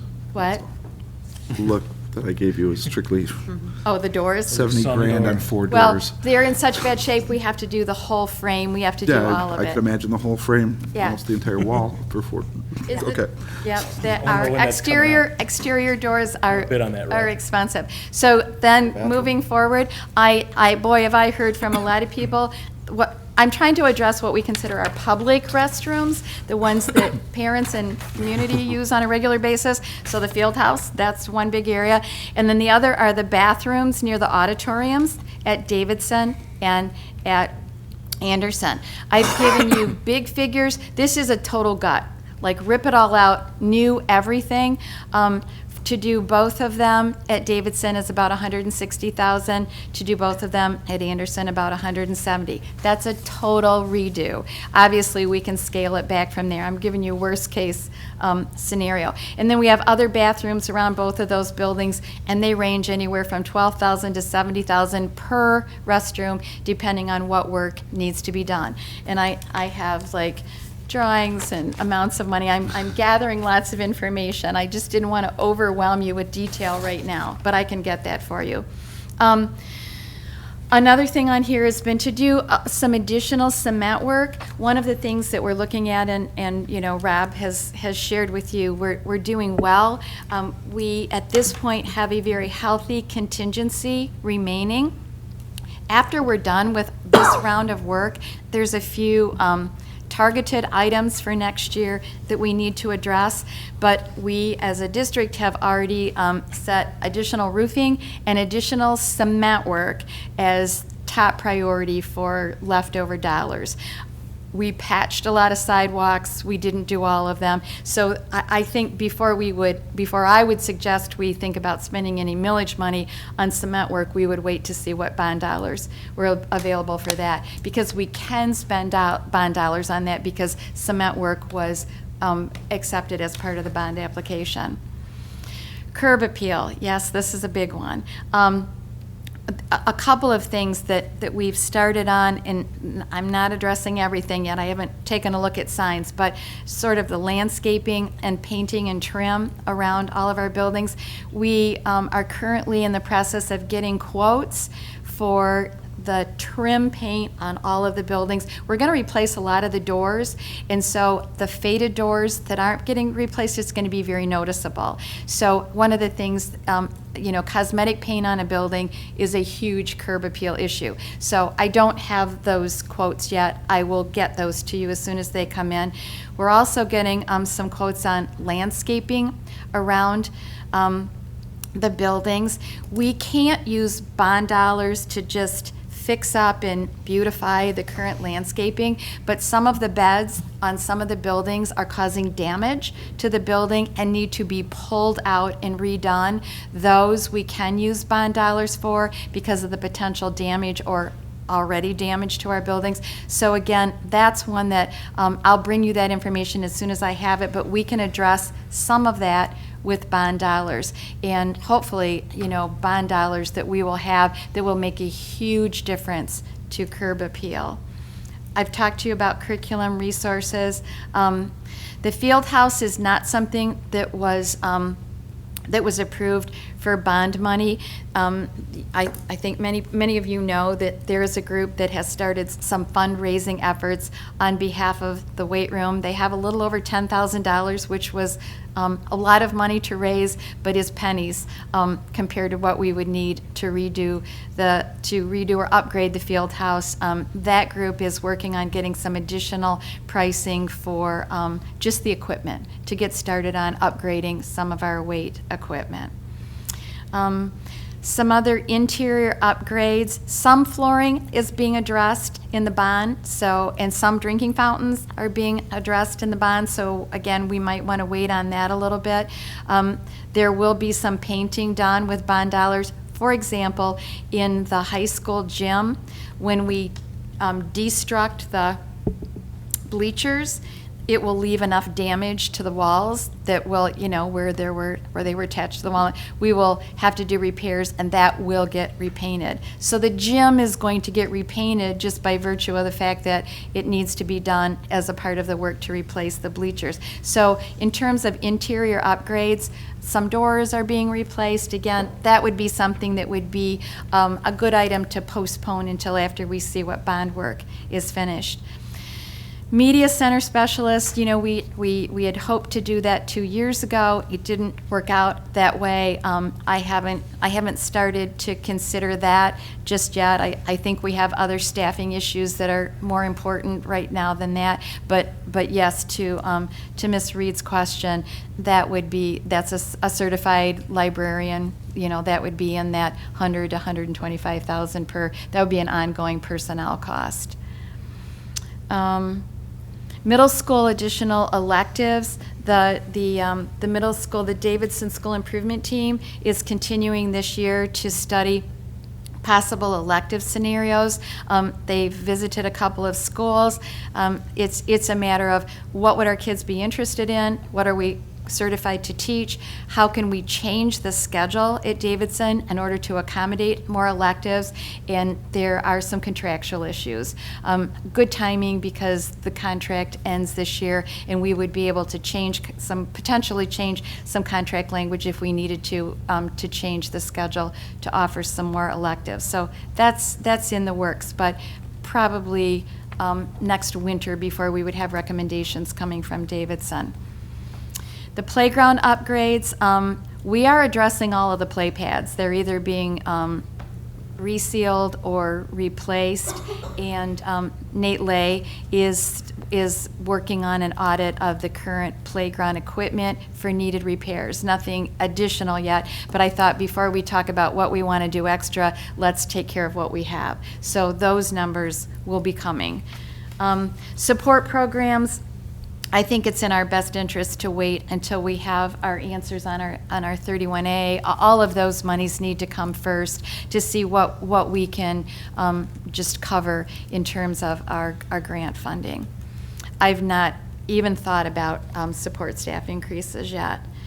So then moving down to the second list, the things that I have taken a look at, curriculum budget, I've already addressed that. Early middle colleges, the high school is just beginning their study year for that. So they will be coming with a recommendation. I think the application for that is February of next year. I don't know what potential costs there might be associated with that, but the high school school improvement team is investigating that. And then, as I mentioned, for the maintenance budget, I do recommend that we consider a static amount. That's all that I've been able to address so far. So with your agreement, I would just continue to keep this as a standing work session item.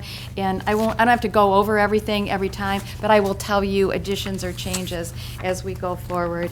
Again, my goal is to try to get some kind of pricing costs to you as quickly as possible to help you start to make your decisions. So we should have some kind of projected date when we can look at everything and then make a decision sometime soon so that we can schedule or prepare for the next year. So we'll talk about it in the next meeting as well with more information. And then if you want to send me any ideas as far as what dates, or you want to wrap this up to take a look at everything that we've been given. Any discussion? Any more discussion? Mr. Koopser? There's a couple items on here that seem like, they were specifically around the bathrooms. My question, they're important pieces, and obviously people need to use the bathroom. But I don't understand the condition of them So when it comes to like They're horrible. Yeah, go over so there. I've never been, I haven't been in them in years, Our obviously, but. those bathrooms in the field house, the women's are bad and the men's are really bad. I don't know when they're, all I can say is use them. It's not a pleasant experience, and we have a lot of people that come to our athletic facilities. Quite often, we leave the door open to the gym hallway because people know that the bathrooms by our gym are in very good condition.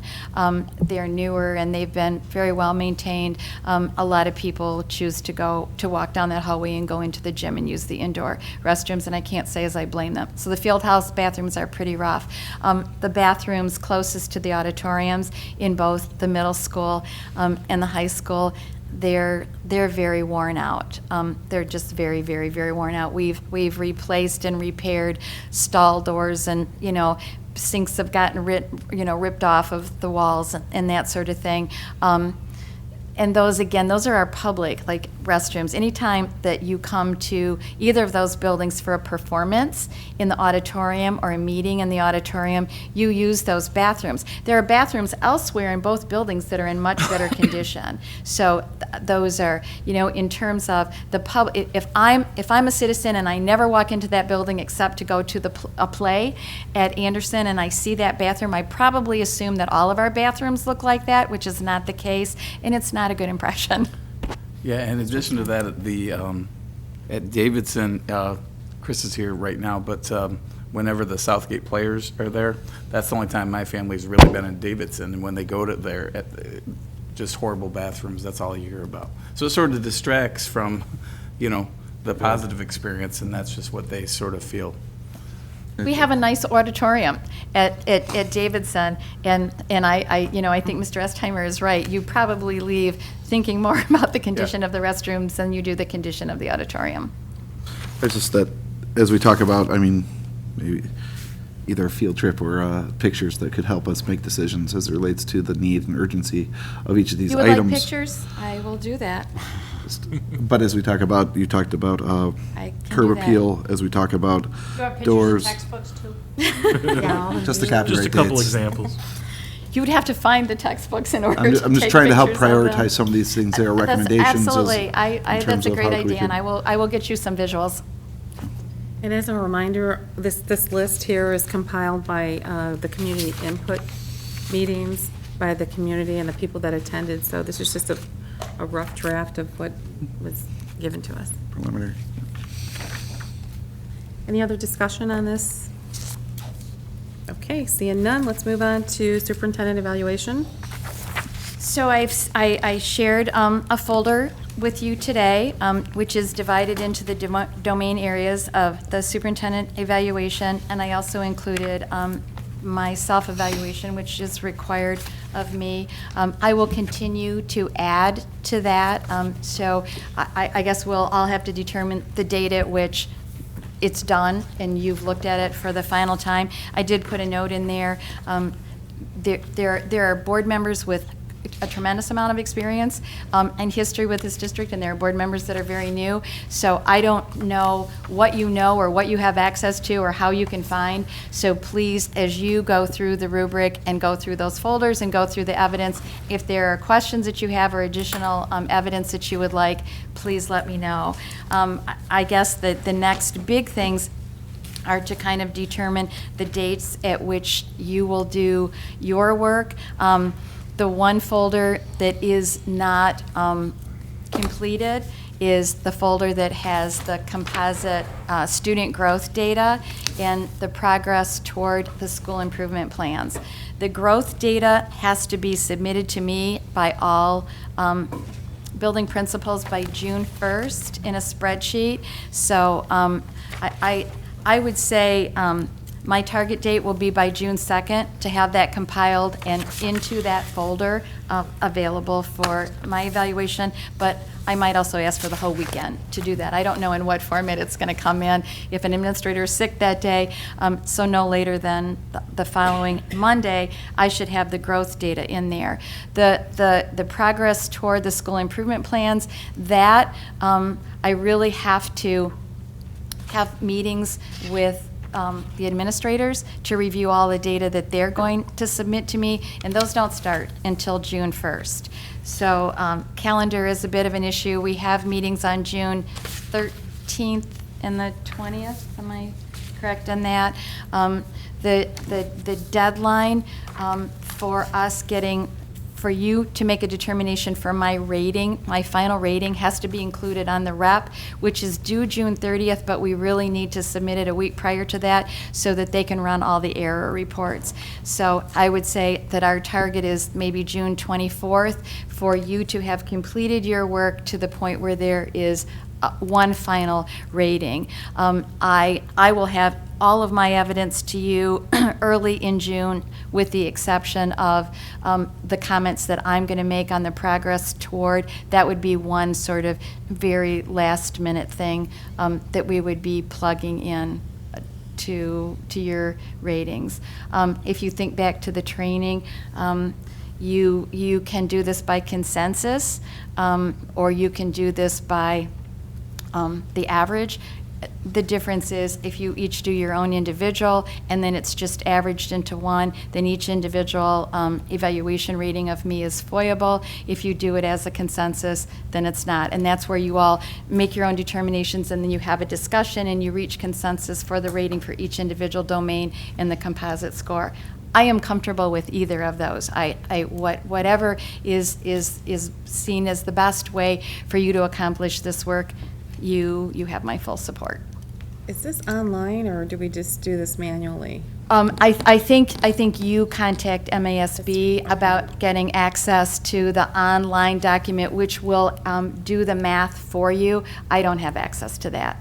Okay, Mr. Estheimer. Yeah, and I don't want to take the time necessarily during this meeting, but if it's possible, for the benefit of some of us new faces here, could you type up a kind of what this process looks like? I mean, we've been through the training, so I've seen a glimpse of that for what that looks like right after we were elected. But special, is this a special meeting? We just kind of meet and each do our own. I just want to know how that looks. It's coming up. We have a busy June already, Yeah. And it's definitely coming up. So I'd like to start thinking about it and reviewing the documents as necessary. Okay, that sounds good. Madam President? Mrs. Reed? Should we decide if we want to do that collectively or meet as a group and do it together? And then our target to have this done is June 24. So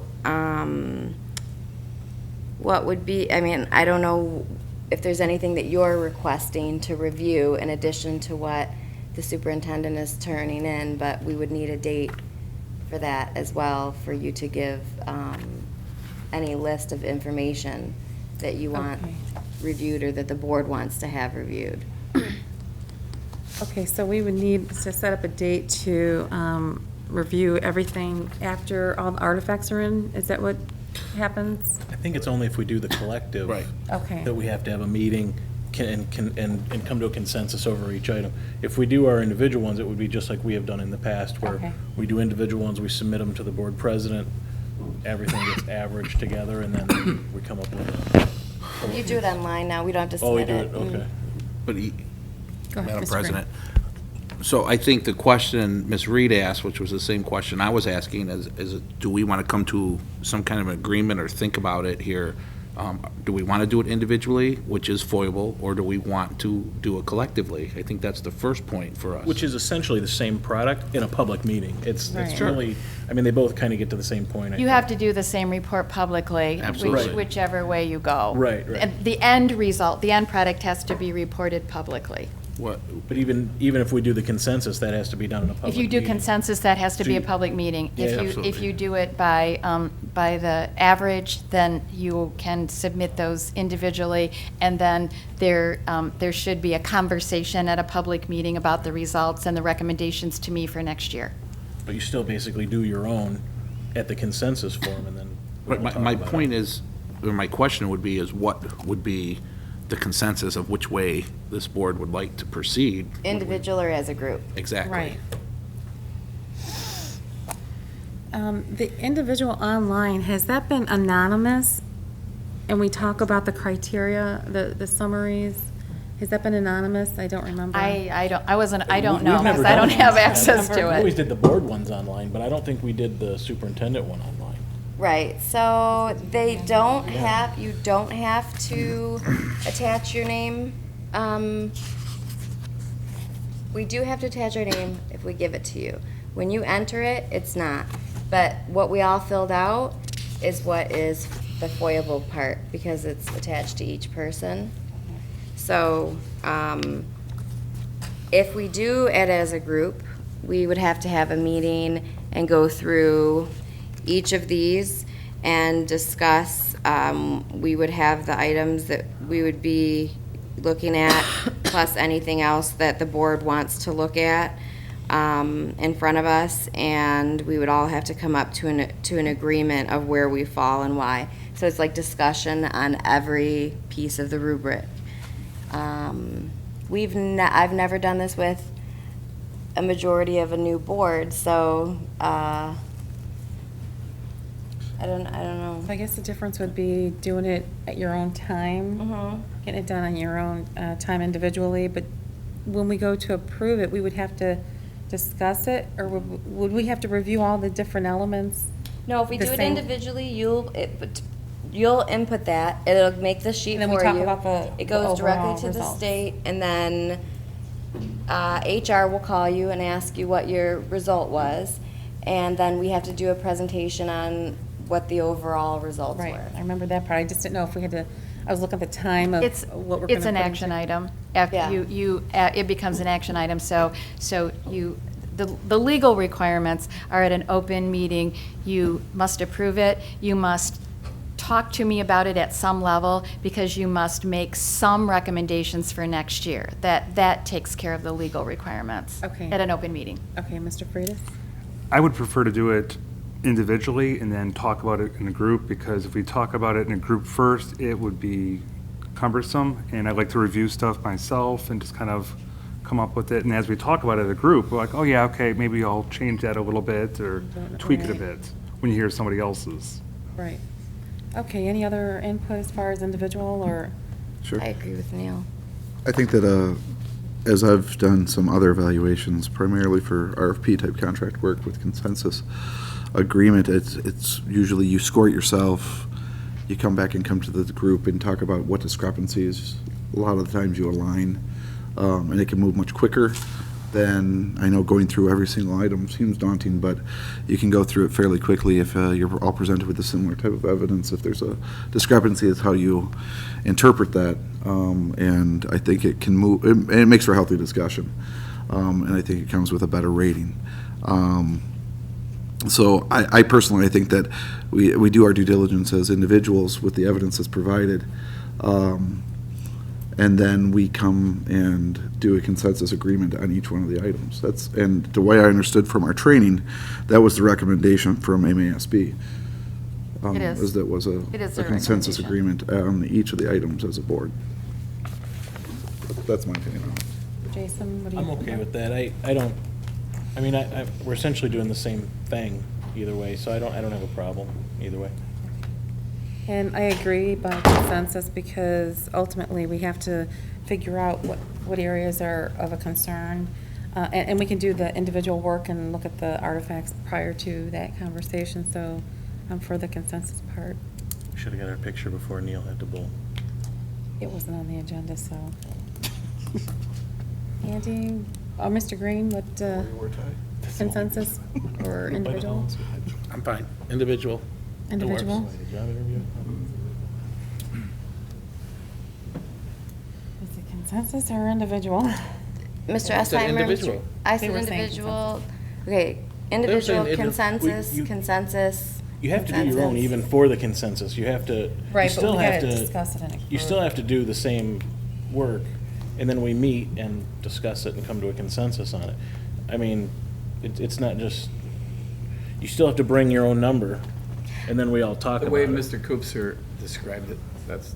That's consensus. That's a consensus. I just feel like with Neil, when we are discussing something, it's an open meeting, and we are discussing all topics.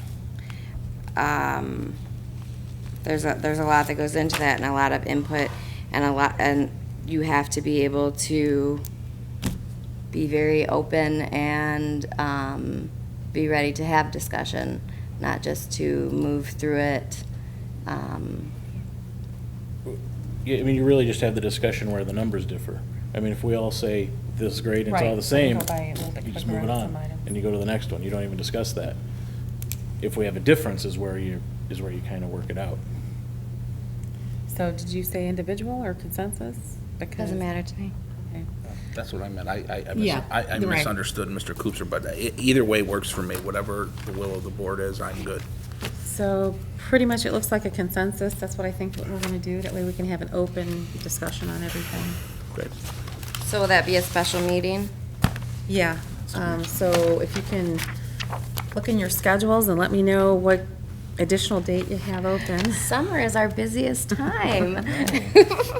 If that meeting could be prior to the 20th, because the 20th is our, I think, let's work backwards. Yeah. Yeah, it On the is. It's our 20th, last it one. would be helpful if you were ready to vote on a final number. If not, just think about where we are with, we have no more meetings after that. So do you want a special meeting? Do you want to add a meeting before or after? Yeah, we do have back-to-back meetings in June too, the 13th and the 20th, so. And that's a long, it'll kind of be long. In a birth. I don't know how to help in June because that's, Yeah. the budget ends, the budget starts, and the superintendent evaluation. That's It also has to absolutely be a tough one. posted. She has to have enough time to post it. So if you have a list of things that you want to look, or if anybody from the board, there's a list of things that the board has the ability to review, you have to have that in time for the superintendent to be able to get those things. And then we have to post it in time. I'm not opposed to doing a Saturday. Nobody hate me for I'm not that. opposed to early Saturday. I'm available Wednesday, the 14th. I'm We not gotta available. wait, we can't. We do gotta this figure this until we out. get I'm all not our available stuff, right? any I mean, Wednesday. Until I'll we get make all that the clear. evidence, we can't. You have We have most of it. You have 90% of what I have readily available, so I think look through that and then go through the indicators. You could start rating the indicators right now. That'll help you know if you want to ask me questions or if you want to request additional information. By early in June, I'm going to have the growth data, and if we're in a pinch, I will make my best estimation on progress toward the school improvement plans on behalf of the administrators, and we go with what we have, because I can't have their meetings until they're done with their teacher meetings, and their teacher meetings are due by the end of May. So we definitely, the calendars collide at this point in time. We could do it first week of June if we. after We'd you be get- pretty close. We'd be pretty close. You could have the consensus part of it, because that's everything except for that last category. Right. And the growth data is the growth data. That's not a discussion. I show it to you, and it is what it is. Okay. Are you available Tuesday? Because Right. previously, we asked board members to be available on Tuesday, so if you're available the 6th of June, that's a Tuesday, we can works for me.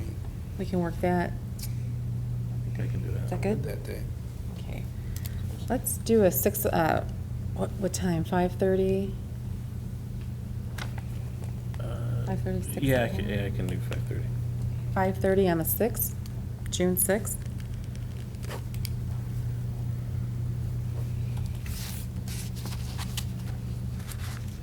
What day's Anderson's graduation?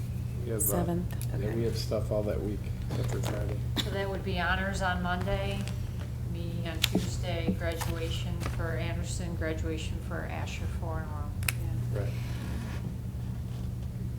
Does anyone know if there's any other requirements for us to meet before graduation that we have to attend to on the 6th at all? I'm not aware of anything right now. There's nothing I have else. nothing on my calendar Is there a right now. rehearsal before the 7th? No, we We do it rehearse the on that morning? day. Okay. 8:30 that morning they rehearsed. Okay. Okay, any other discussion on this? Okay, seeing none, motion to adjourn. Motion to adjourn. Second. Thank you. Neil had to pick